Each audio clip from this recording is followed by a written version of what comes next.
Okay guys. So another accounting video again, another day. Another sakit ng ulo na naman po tayo today. So ituloy lang natin yung video discussion natin about value-added tax. So tapos tayo sa part 1, nandito na tayo ngayon sa part 2. So balikan lang natin. Sinabi ko sa part 1 that value-added tax or all sales that are in the ordinary course of business, yung lagi mong binebenta, including any incidental transaction, is subject to value-added tax. And value-added tax transactions are number 1, pwedeng subject sa 12% VAT, number 2, pwedeng 0% VAT, and number 3, pwedeng exempt transactions. Okay? Na ang lagi kong sinasabi doon, 12% VAT is a residual amount. Ibig sabihin kasi si 0% VAT meron tayong list dyan. Si exempt transactions meron din tayong list dyan. Pag hindi kasama sa list, dito sa dalawa, nandito yan subject sa 12% VAT. Unless otherwise, na subject sa 0% or na subject sa 3% other percentage tax. Nakuha yon. Ngayon ulitin ko, lahat daw ng sales, lahat lang ng nabenta, VATable. Except nga lang dito sa 5 transactions na to. Okay, meron tayong tinatawag na transaction deemed sold. Transaction yan na hindi nabenta, pero ang assumption daw natin is nabenta raw yan. Kaya nga sabi, deemed sales.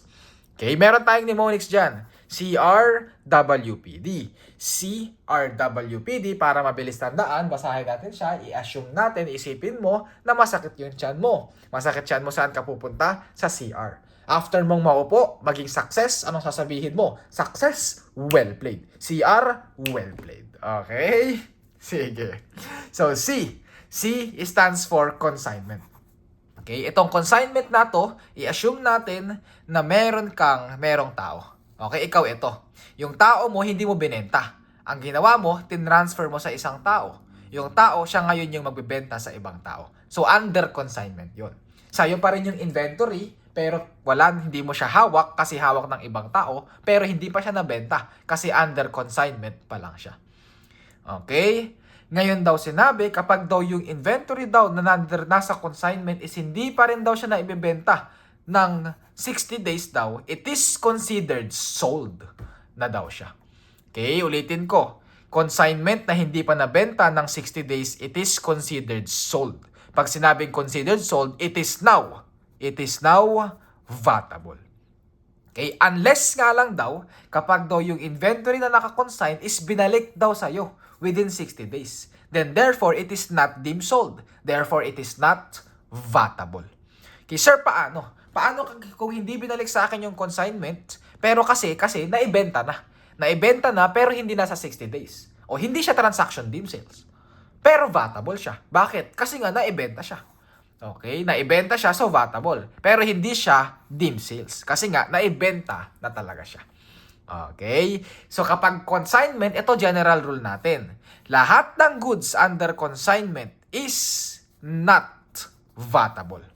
Unless, exception to this general rule, kapag yung consignment mo is hindi mo pa rin nabenta ng 60 days. Therefore, it is now VATable. And exception to this exception, kapag daw yung consignment na hindi mo nabenta is ibinalik daw sa'yo within 60 days, therefore it is not deemed sold, therefore it is not VATable. So yan yung C natin, consignment. R ngayon stands for retirement. Retirement or the cessation of business with respect to all goods on hand. Ang nangyari, nag-liquidate yung business mo, nag-retire, hindi na nag-operate. Meron kang inventory na hawak. Sabi daw, lahat daw ng inventory na hawak mo the moment na mag-cease yung operation ng business mo, the moment na magsarado yung business mo, sabi daw, it is still subject sa value-added tax. Bakit daw? Kasi it is daw considered as deemed sales. Okay, yan yung sinabi.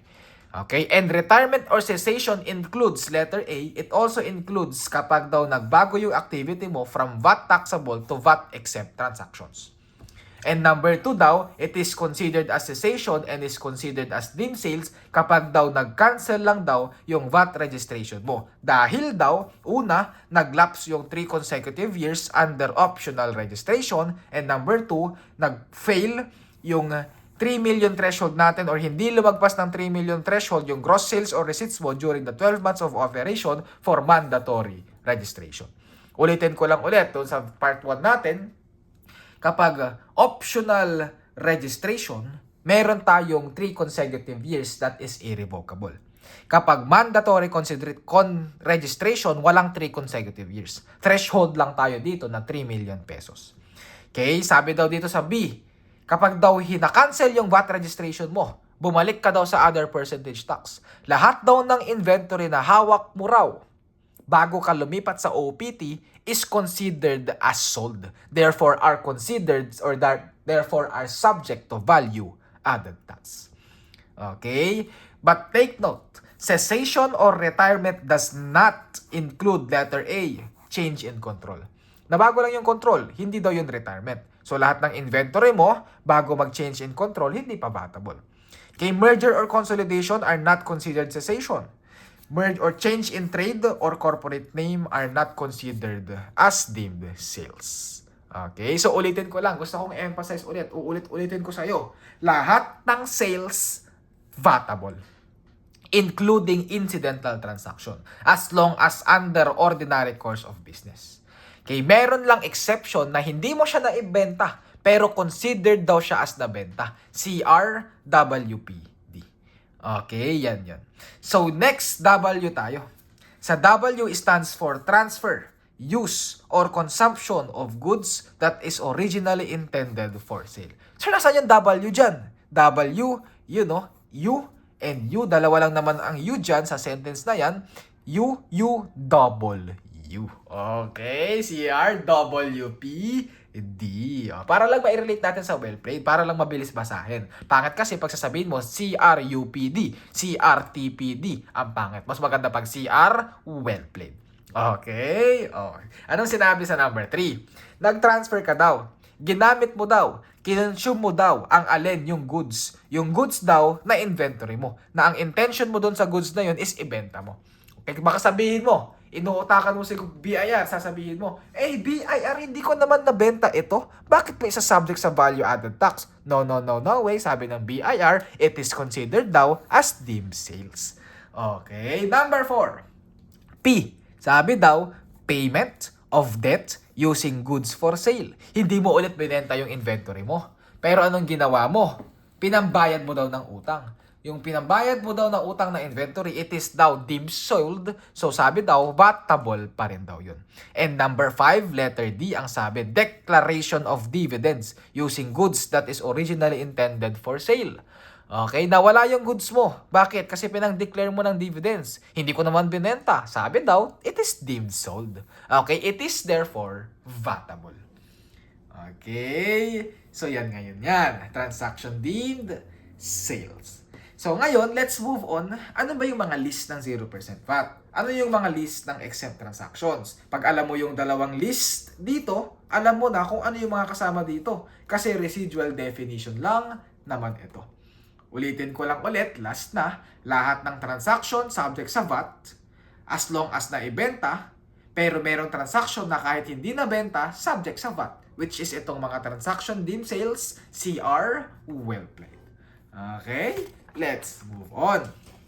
Ngayon, sabi dito,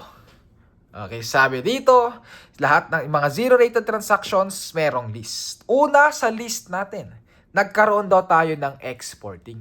Nag-export ka daw ng goods. Unang exporting natin, nagbenta ka raw, or nagkaroon ng actual shipment. Anong ibig sabihin yan? Ikaw mismo meron kang business. Nasa Pilipinas ka. Yung binenta mo na inventory mo, then in-export mo daw directly sa abroad. Sabi daw yung sale mo na yon, yung export mo na yon, subject sa zero-rated value added tax. Okay? Subject siya sa VAT. Pero ang percentage hindi 12% but rather 0%. Number 2, exporting natin, nagbenta ka daw nagbenta ka raw. Tapos yung binenta mo or yung nagbenta daw is a VAT registered seller. VAT registered seller ka dapat. Okay, to a registered export enterprises. Okay, yung registered export enterprises, dapat nakarehistro ka sa mga investment priority plans natin. Okay, nagbenta ka. Hindi ka nagbenta sa outside the Philippines. Nagbenta ka sa Pilipinas. Pero yung pinagbentahan mo is a registered export enterprises. REE. Still, it is considered as exporting. Still, it is subject to 0% value added tax. Yan yung number 2. Number 3. Okay, nagbenta ka daw ng goods, ng supplies, ng equipment, ng fuel, and ng services. Kanino ka daw nagbenta? Sa mga tao daw na engage in an international shipping. Okay? Take note mo na lang dito na dapat masunod mo ng strictly yung nasa batas. Ang dapat daw na ibenta mo lang is goods lang, supplies lang, equipment lang, fuel lang, and services lang daw.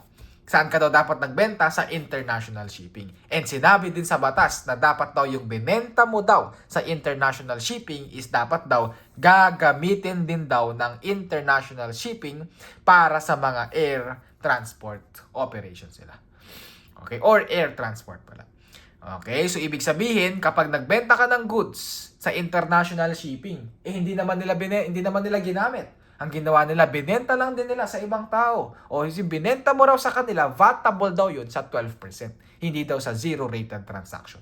Dapat ulit gagamitin mismo ni international shipping or ng air transport. Nakita at nakuha mo? Sige. Number 4, na subject sa zero-rated transaction. Nagbenta yung isang tao na naka-tax treaty. Okay, so meron lang dito, sa number 4, ang nangyari lang dito, merong agreement between two countries. Okay, or sinabi mismo sa batas, special law, na itong tao na to subject sa 0% VAT. Okay, number 5, nagbenta ka ng sabi daw, binenta mo is power, nagbenta ka is fuel, na yung power and fuel mo daw is generated through renewable sources of energy. Okay, dapat daw renewable sources of energy. So, ang isipin mo na lang dito, nakatulong ka sa environment natin. Okay, yung mga renewable sources of energy daw natin, ito yung list. Okay, but this list are not limited to this following lang. Okay, kaya meron dito and many more. Okay, so 1, biomass. Number 2, solar, araw. Number 3, wind power. Number 4, hydropower, tubig. Number 5, geothermal. Number 6, hydrogen fuels. Okay? Okay. So, number 6 natin. Sabi daw dito, nagbenta ka daw saan? Sa offshore gaming licenses that is subject sa 5% gaming tax. Okay, mayroong mga special rate kasi yan, yung mga offshore gaming taxes. Kapag daw yung special rate or yung offshore gaming license is na subject sa special rate of 5% gaming tax, lahat daw ng nabenta mo sa kanila is subject sa zero-rated transactions. Okay, but take note alam natin na mayroong issue ang POGO. Offshore gaming licenses is a POGO kasi mayroong issue yan. Pero hindi pa kasi na-repeal sa batas. Okay? Ang alam ko, hindi na pinapayagan na mag-operate ang POGO sa Pilipinas, pero hindi pa kasi ito inalis sa batas. Okay? So still, gusto ko lang sabihin na kapag nagbenta ka sa POGO or sa offshore gaming licenses, it is zero-rated transaction. Even though alam natin na possibly wala nang transaction or wala nang nagbebenta sa mga offshore gaming licenses. Okay? But take note, okay? Dapat daw yung binenta mo daw na goods sa isang offshore gaming licenses is dapat daw ginagamit sa gaming operation. Kasi daw kapag binenta mo daw na goods is ginamit sa mga non-gaming operation, therefore it is not subject to 0% rate. Subject na ngayon yan sa 12% rate. Okay, so dito, dapat alamin natin kung saan ginamit. Unlike dito sa number 3, sa international shipping. As long as ginamit daw ng international shipping, sabi daw, subject sa zero-rated transaction. Dito ngayon sa offshore gaming licenses, yes, ginamit, pero anabin mo, saan ginamit? Kung ginamit sa mga gaming operations, then yes, zero-rated transaction. Pag ginamit sa non-gaming gaming operation, then therefore subject sa 12% VAT na. Nakuha natin? Sige. Ngayon, last na I think. Itong tinatawag nating indirect export. Under create more ito. Okay, ang indirect export, nag-export, para nagbenta ka daw, pero hindi ka talaga nag-export. Pero considered daw siya as exporting. Okay? Considered siya as nag-export ka raw dito. Okay? So, isa-isay natin. 2 bullet point yan. Sabi daw, sale of raw materials, packaging materials to a non-resident buyer for delivery to a resident local export-oriented enterprise to be used in manufacturing, processing, packing, repacking, paid for in acceptable foreign currency, and accounted for in accordance with the rules and regulations of the Bangko Sentral ng Pilipinas. Okay, ang nangyari dito, ganito yan. Okay, ganito ngayon yan. Let's assume ikaw itong tao na to. Ikaw, nagbenta ka sa isang tao na nakalocate sa Pilipinas. So, hindi ka nag-export. So, dapat subject ka sa 12%. Pero ang alam mo na yung tao na pinagbentahan mo na to, nag-e-export. It is considered daw as export-oriented enterprise. So, nagbebenta yan abroad. Sabi daw, possible daw na yung mabenta mo daw sa kanila, sa tao na ito, is subject sa zero-rated transaction. As long as yung binenta mo daw is dapat raw materials or packaging materials. Dapat raw materials ha. Ibig sabihin na dapat raw materials yung binenta mo, dapat yung binili nitong tao na ito sa'yo, hindi daw yan yung actual na ini-export niya. Dapat daw yung binili sa'yo nitong tao na to, dapat daw ginagamit lang niya yun as a raw material doon sa bagay na ibinibenta niya outside the Philippines. Kaya dapat raw materials lang yan. Or dapat packaging materials lang. Kaya nga sinabi dito, dapat yung binenta mo sa kanila ginagamit daw for manufacturing, processing, packing, or repacking. Okay, so yan yung bullet point number 1. Na dapat daw binenta using foreign currency that is accounted for in accordance with the Bangko Sentral ng Pilipinas. Okay tayo. Number 2 bullet. Dito naman, nagbenta ka daw ng goods. Oops. Yan, lagi mong tatandaan yung difference. Yung sa bullet point 1, ang binenta mo daw dapat raw materials. Yung bullet point number 2, ang dapat binenta mo daw dito, goods. Pag sinabing goods, pwedeng finished goods na yan. Okay, dapat pwedeng finished goods na yan. Nagbenta ka ng pwedeng goods sa export-oriented enterprise whose export sales is at least 70% of the preceding taxable year. Yun ngayon yung gusto kong ma-differentiate mo. Kapag nagbenta ka ng raw materials sa isang export-oriented enterprises, hindi mo na kailangang hanapin kung magkano yung amount na na-export niya or ilang percentage ng sales yung in-export niya last year. Pero kapag ang binenta mo is goods mismo, hindi raw materials, pwede nating sabihin finished goods na mismo yung binenta mo sa kanila. Yung binenta mo sa kanila, yun din yung i-export nila. Ang sinabi daw, magiging subject lang siya sa zero-rated transaction kapag daw at least 70% ng preceding taxable year is export sales daw nila. Okay. So yung 70% na yan, hindi yan kasama dito sa bullet point number 1. So hindi mo yan kailangang hanapin sa bullet point number 1. Nakuha mo yon? Okay. Isa lang na gusto ko pang i-differentiate mo. Yung term na export-oriented enterprise. Magkaiba yan dito sa registered export enterprise. Pag registered export enterprises, yan, nakalist na yan mismo sa government. Na ikaw is a registered person to export. Ito nga yung export-oriented enterprise, nag-e-export yan. Pero hindi siya registered. Pero nag-e-export yan. Okay tayo doon? Okay na. Ngayon, baka malito ka kasi possible na nanonood ka sa ibang videos tapos ang sinabi, itong mga transactions na indirect export na to is now subject to 12% VAT. Meron kasi ganun nangyari. Okay? Ito ngayon yung updates. Okay? Ito ngayon yung naging evolution ng tax law natin. Before kasi, NIRC pa lang ang meron tayo. National Internal Revenue Code. Tapos pinatupad ang train law under Duterte. Tapos in-upgrade yon using the CREATE law nung pandemic. Tapos lumabas ang ease of paying taxes. Then in-improve na naman using CREATE more. Tapos merong bagong provision ngayon, yung Capital Market Efficiency Promotion Act. Ngayon, sabi sa NIRC, etong indirect export daw na to is subject daw yan sa 0% zero-rated transaction talaga. Zero-rated transaction talaga yan. Tapos nung train law na raw, ang sabi daw, subject na raw siya sa 12% as long as ma-meet daw yung mga requisites na to. So, sa train law, ang general rule, 0% VAT pa rin. Na pwedeng masubject na yan sa 12% kapag na-meet yung mga requisites. Okay? Ma-meet yung mga requirements na yun. Okay? Hindi na natin iisa-isahin yung mga requirements na yan. Ngayon, under CREATE law, sinabi sa CREATE law, subject na raw lahat yan sa 12%. Wala na raw subject sa zero-rated transaction dito sa indirect export na to. Na marami yatang nag-complain. Kasi yung mga export enterprises natin na yan, usually yung mga investors natin na nanggagaling dyan is nanggagaling sa abroad yan. And parang ang sinabi nila na magpo-pull out na lang sila. Magpo-pull out na lang, i-pull out na lang nila yung investment nila kaysa magbayad sila ng 12% of na value added tax. So ang nangyari, lumabas ang ease of paying taxes, walang changes. Nung CREATE more ngayon, natakot yata ang Pilipinas, ang nangyari, ang gobyerno, binalik daw ulit sa zero-rated transaction. Okay, so ngayon, as of this date, okay, sa updated tayo under CREATE 4, as of this date, 0% zero-rated transactions itong mga indirect export natin na yan. Nakuha? Okay, so yan lang naman yung mga list ng zero-rated transactions natin. So, 1 down na tayo. Pasukin na natin ngayon yung mga VAT-exempt transactions. Okay, itong mga VAT-exempt transactions na ililist ko muna, we will focus muna sa goods. Okay, binenta mo dito is goods. Marami to guys. Marami ang VAT-exempt transactions na I do not really recommend for you to memorize. Pero I encourage you to be familiarized. Familiarize mo lang yung sarili mo. Huwag mong i-memorize. Kung memorize mo yan, very good ka dyan. Okay, pang top-notcher ka na. So kung gusto mo mag-top-notch, i-memorize mo na to. Okay, so para sa mga gusto mag-top-notcher, okay, bigyan natin ng tip kung paano siya mapapabilis na i-memorize. Meron tayong mnemonics. Mnemonics natin dyan, alphabet. Alphabet yan. A, B, C, D, E, pero nawawala yung F. Wala tayong F.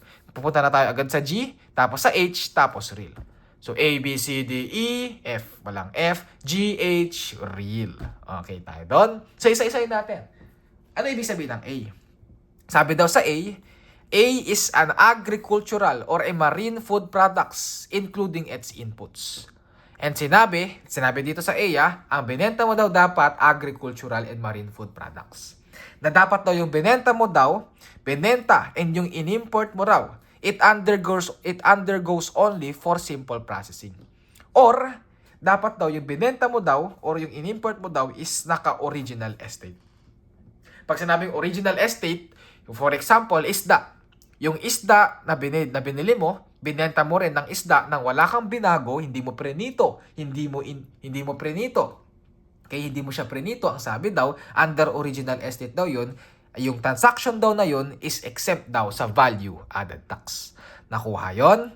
Nakuha. Sabi daw, pwede daw na binenta mo siya ng hindi naka-original estate. Pero nag-undergo lang siya ng simple processing. And yung simple processing, sabi sa tax code natin daw, it includes of, number 1, preparation for market. Yung preparation for market, it includes boiling. Okay, nilaga mo lang. Broiling, husking, roasting, stripping, or grinding. Okay, giniling mo. Okay, it also includes preservation. Na yung preservation, it includes freezing, drying, salting, and also smoking. Or, possible daw na hindi mo pre-reserve, hindi mo prepare for the market, ang ginawa mo lang, pinackaging mo. Okay, isda ulit, hindi mo binago yung itsura ng isda. Ang ginawa mo lang, pinak mo lang, nilagay mo lang sa plastic. O still, it is considered as simple processing, therefore, it is VAT exempt daw. Okay, VAT exempt yan. VAT exempt yan. And dapat daw, yung food product daw natin is for human consumption. Nakuha natin. Very good. O, ngayon, sabi daw, hindi lang daw food product. Kasama daw pati input. Okay? Input, ibig sabihin, kahit yung mga ingredients. Okay? Or kahit yung mga pinapakain mo sa kanila. Kaya ang sabi dito, inputs includes fertilizers, seeds, yung mga buto-buto ng halaman, seedlings, fingerlings, fish, prawn, livestock, okay? Mga buhay na hayop, poultry feeds, pagkain ng mga manok, including the ingredients used in manufacturing the finished feeds. Okay, yung feeds daw dito, okay, exempted daw din sa value added tax pati yung ingredients na ginagamit sa paggawa ng feeds. Okay? As long as, okay, or except if, number 1, yung feeds daw na pinapakain mo or ginagawa mo is considered as specialty feeds. Specialty feeds, meaning daw, yung feeds daw na yon pinapakain mo saan? Sa racehorses, kabayo. Sa mga manok na pansabong. Sa mga isda na naka-aquarium or inaalaga ang isda. Sa mga animals sa zoo. Or any other animals that is considered as pets. So kung yung animals na yan is hindi for human consumption, considered siya as pet, sabi daw, yung pinapakain mo dyan is specialty feed yan. Yung specialty feed na yan, ay naku, vatable ngayon yan. Kaya dapat daw yung feed na pinapakain mo is pinapakain mo doon sa mga hayop na hindi considered as pet. Or, yung pinapakain mo na hayop is for human consumption. Okay? So, yun yung sinabi dito. Number 2, it is also exempted dito sa VAT exempt or hindi siya included sa VAT exempt if the ingredient can be used. Okay? Can be used in production of food for human consumption. Let's say for example, yung feeds na ginagawa mo is for livestock talaga. Okay? So, dapat supposed to be VAT exempt yun. Pero yung isang ingredient doon sa paggawa mo ng feed is mais. Okay? Corn. Or sabihin na, tama, processed corn.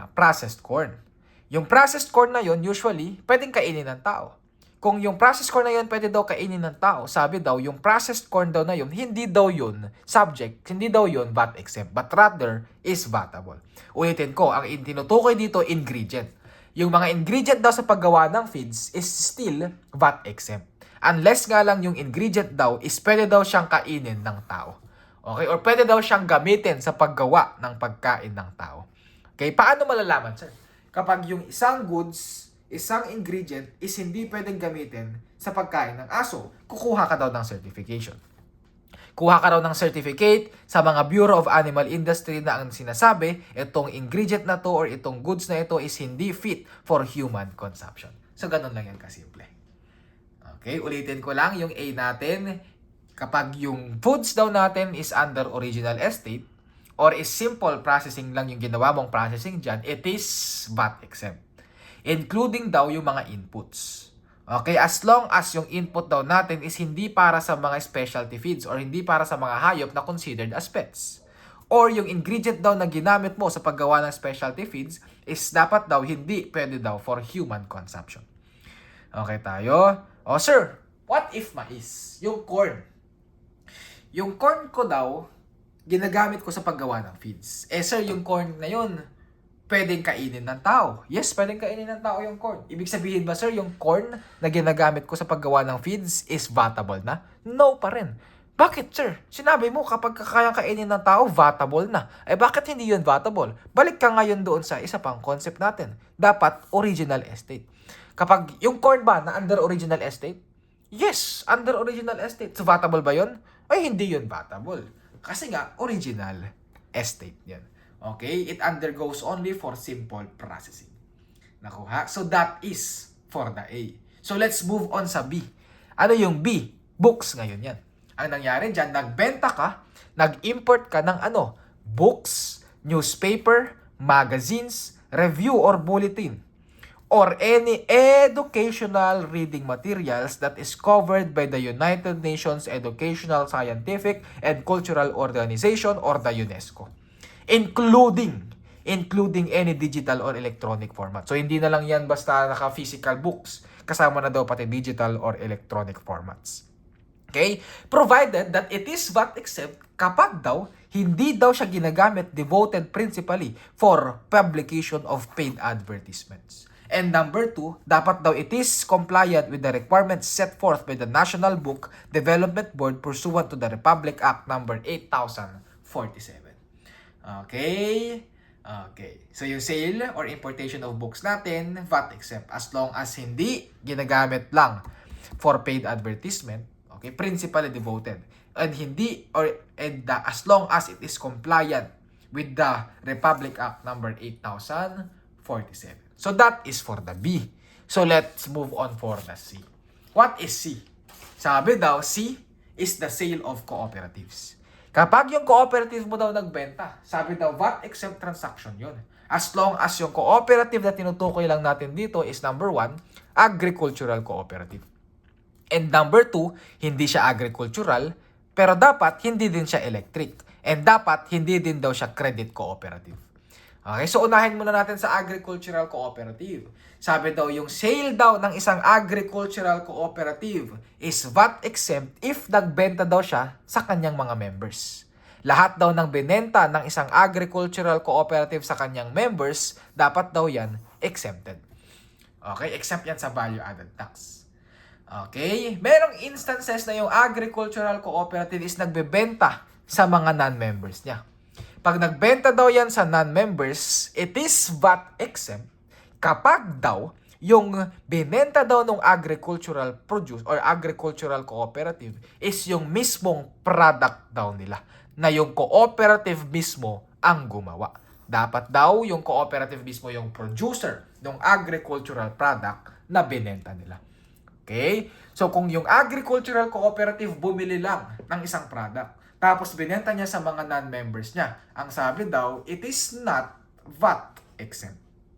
Pero kapag yung binenta niya, hindi niya product talaga. Hindi niya ginawa. Binili lang din niya. Pero binenta niya sa kanyang mga members. Then still, it is VAT exempt. Kaya nga sabi, pag magbenta sa member, lahat daw yan exempted. Regardless kung produce nila mismo or hindi sila yung nag-produce mismo.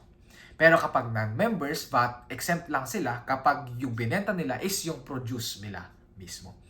Okay? Okay. Ngayon, si cooperative daw, it is also exempted sa importation. Basta yung in-import daw nila is yung mga direct farm inputs, machineries, equipments, including the spare parts of such equipments. That is, dapat daw gagamitin mo directly, exclusively in the production or processing of their produce. So, dapat gagamitin mo daw mismo sa paggawa ng produce nila. Okay, yung in-import mo na farm inputs, machineries, and equipments. Okay tayo dyan? Okay tayo dyan. Ngayon, sir, what if si agricultural cooperative nagbenta ng palay? Yung palay ko unprocessed. Okay, saan ko yung palay ko unprocessed. Saan mo nakuha? Yung bigas na lang. Yung bigas ko unprocessed. O yung bigas mo, saan mo ginawa? Saan mo binili? Hindi ko ginawa, hindi ko tinanim mismo yung bigas, sir. Ang ginawa ko dun sa bigas, binili ko lang din ulit sa ibang tao. Tapos binenta mo saan? Sa non-member, sir. Or dapat vatable yun. Pero still, exempted yun. Exempted yun sa VAT natin. Bakit, sir? Balik ka ulit dun sa concept natin sa A. Kapag yung binenta mo is an agricultural product that is under original estate, then it is exempt. Kahit na binenta mo yan sa non-members, kahit na hindi mo yan agricultural produce, ano ba yung binenta mo? Yung binenta ko, sir, original estate. O, it is still VAT exempt. Okay? I-remember mo yan. Huwag mong kakalimutan yan. Nakuha? Ito yung mahirap sa tax ngayon. Okay? Madali ang tax. Madali mag-compute ng tax. Ang mahirap kapag dapat kabisado mo yung batas. Or dapat familiar ka sa rules. Kasi maraming pasikot-sikot yan. Possible na alam mo, tama na ito, nakita mo sa multiple choice, pero ang totoo, mali yun. Kasi meron kang nakalitaan na rules na nakalimutan mo. Okay, na ganun pala dapat yung treatment dahil sa rule na ganito. Okay tayo? Okay. Ngayon dun sa isang cooperative natin na dapat daw hindi or lahat ng cooperative as long as hindi agricultural, hindi electric, and hindi credit cooperative, sabi daw, VAT exempt daw sila sa mga transactions nila sa members lang. Okay, with members only. Provided that the share capital contribution of each member does not exceed 15,000 pesos. Regardless of the aggregate capital or the net surplus ratably distributed among members. Okay, meron threshold, 15,000 pesos. Okay, dapat yung kinontribute nila hindi lalagpas ng 15,000 pesos para maging VAT exempt sila. And dapat yung binenta ng mga cooperatives other than agricultural, electric, and non-cooperatives, dapat daw binenta lang saan? Sa mga members lang nila. Okay, so that is for the C. So let's move on with the D. Ano yung D? D stands for medicine. So, paano naging D ang medicine? M yan. O kanino ba nanggagaling usually ang medicine? Sino nagre-reseta ng medicine? Si doctor. O, letter D, doctor. Medicine. Okay? When we talk about medicine, kapag yung binenta mo daw is mga medicine na number 1, for diabetes, for high cholesterol, and for hypertension, para sa high blood. Sabi daw, it is VAT exempt. Beginning January 1, 2019. So, before January 1, 2019, itong mga medicine na ito is taxable pa sa VAT. Okay, number 2, yung binenta mo is para sa cancer, mental illness, tuberculosis, and kidney disease. It is VAT exempt beginning January 1, 2021. So, magkaiba yung year natin dito. Magkaiba yung year. And number 3, okay, yung binenta mo daw is mga gamot or vaccine para saan? Para gamitin daw sa COVID-19. Including daw mga medical devices. Okay, mga medical devices, sabi daw, VAT exempt daw sila, pero beginning January 1, 2021, but up to December 31, 2023 lang. So, ngayon is 2026 na, kapag nagbenta ka ng mga vaccine for COVID-19, vatable na sila ngayon. Okay, so yan yung D, medicine. Medicine, kasi nga, doctor. Okay, kasi medicine resembles doctor. So, letter D. So, let's go for the E. Ano ibig sabihin ng E? Export daw. Yung export daw, yung nag-export daw is a non-VAT taxpayer. Oh, Sir, export sale subject sa zero-rated transaction? No. Export sale is subject to zero-rated transaction kapag yung nag-export is a VAT-registered person. Pero kung yung nag-export is a non-VAT registered taxpayer, then therefore, it is only VAT exempt. Okay, VAT exempt lang. Bakit? Kasi nga, non-VAT taxpayer. Okay, tayo dyan. O, letter G. G stands for sale. Sale of what? Gold. Na dapat daw yung gold, binenta mo daw sa Bangko Sentral ng Pilipinas. Hindi pwedeng basta nagbenta ka lang ng gold. Dapat daw yung binenta mo na gold is binenta mo sa Bangko Sentral ng Pilipinas. Okay? H. H stands for importation of household effects. Okay, yung household effects, it includes 1, personal, 2, professional instruments and implements. Okay, yung mga tools of trade, mga yung mga tools, yung mga gamit na ginagamit sa trabaho, sa employment, or yung mga gigamit na ginagamit niya pang araw-araw, or yung mga domestic animals niya. Okay, yung mga in-import niya galing ibang bansa, itong H na to, ang scenario nito, overseas Filipino owners. Okay, yung overseas Filipino owners bumili ng mga gamit sa ibang bansa. Tapos gusto nang umuwi sa Pilipinas, dito na maninirahan daw ulit. So, nangyari, in-import niya yung mga gamit niya from abroad. Yung import daw na niya na yun is still VAT exempt daw. Okay, VAT exempt daw yung mga yun. Okay, next natin, which is last na, for goods, is yung real.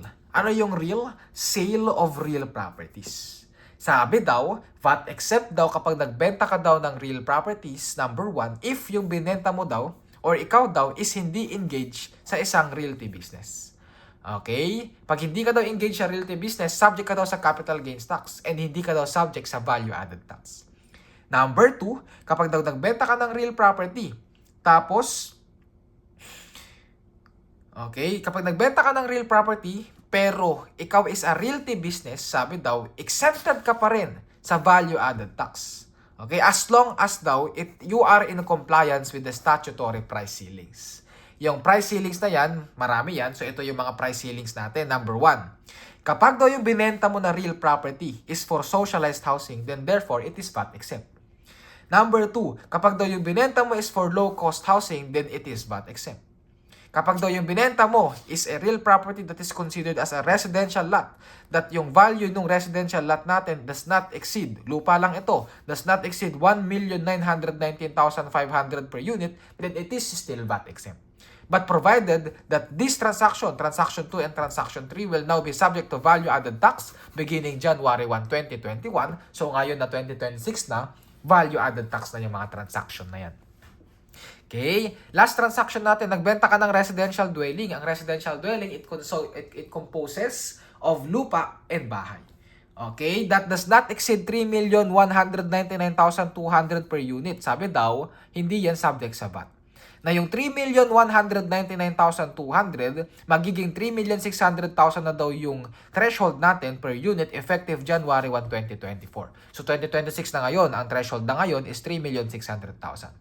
So before January 1, 2024, ito pa yan. 3,199,200.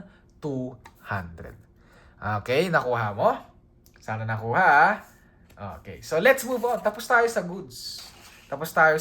Pasukin na natin ngayon si services.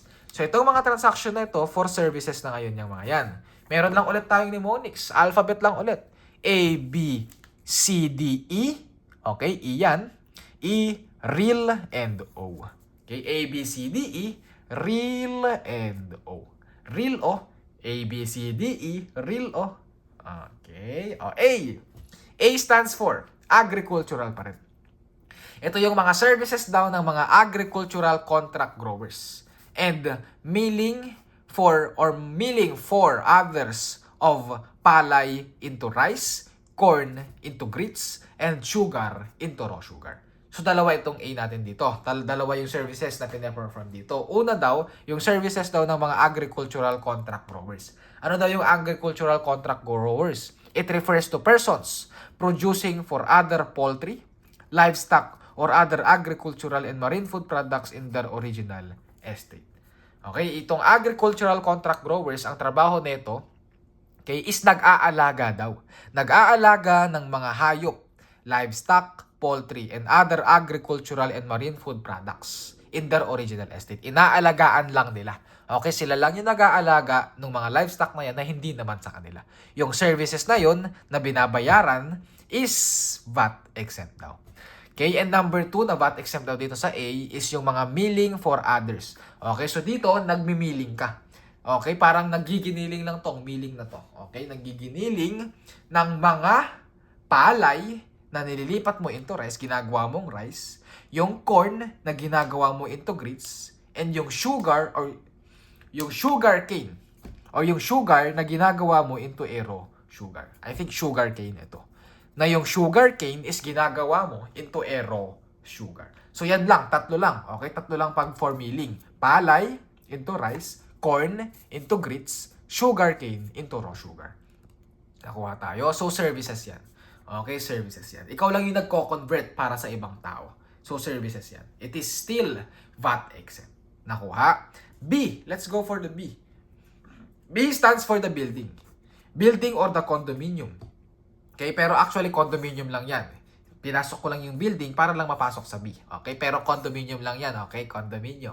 Condominium Homeowner Association that yung income na nare-receive nila is purely from reimbursement basis only. So VAT exempt pa rin yung mga yan. And C, services daw ng mga cooperative. Etong cooperative services na to, it specifically talks about lending cooperatives. Okay, so kanina, kapag nagbenta ka ng goods, agricultural cooperative lang, tapos yung mga non-agricultural, non-electric, tapos yung mga non-lending services or non-lending cooperative. Pero yung lending cooperative, VAT exempt sila saan? Sa mga sales of services. Okay, ito yung mga yan, lending, marketing, or multi-purpose cooperative. Na it is VAT exempt sa kanilang members and non-member transaction. As long as yung mga non-lending activities are subject to value-added tax. Okay? Letter D.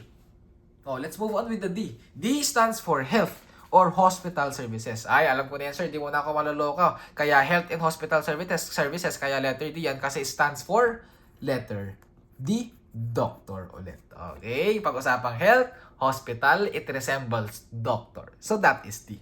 Okay, ano ibig sabihin nito? Itong mga to daw, itong mga hospital services na to, VAT exempt daw yung mga yan kapag yung mga services nila is for medical, dental, or any hospital, including veterinary services. Okay, that is the general rule. Exempted nga lang kapag yung medical services, dental services, veterinary services is nanggaling sa isang doktor na yung doktor daw na iyon is a self-employed person or a professional. In short, kapag yung doktor may sariling clinic. Okay, hindi nag-perform ng service sa hospital. Dapat kasi mag-perform ng service sa hospital yung doktor na yan. Pero pag yung doktor na yan nag-perform ng service sa clinic natin, yung clinic fee natin na yun is VAT-able na yun. Okay, VAT-able na yun. Nakuha? Oh, next, E. Yang E na yan, E talaga. Hindi talaga E yan. Okay, that is T. Dalawang T. Binaliktad ko lang para maging letter E. Okay? O, yung isang T, it stands for treaty. So, services ulit na meron lang tax treaty, kaya exempted sila. Exempted sa VAT. Letter T, pangalawang T, transportation. Okay, kapag daw nag-transport ka daw ng passenger, tapos yung nag-transport daw is an international carrier, then it is VAT exempt.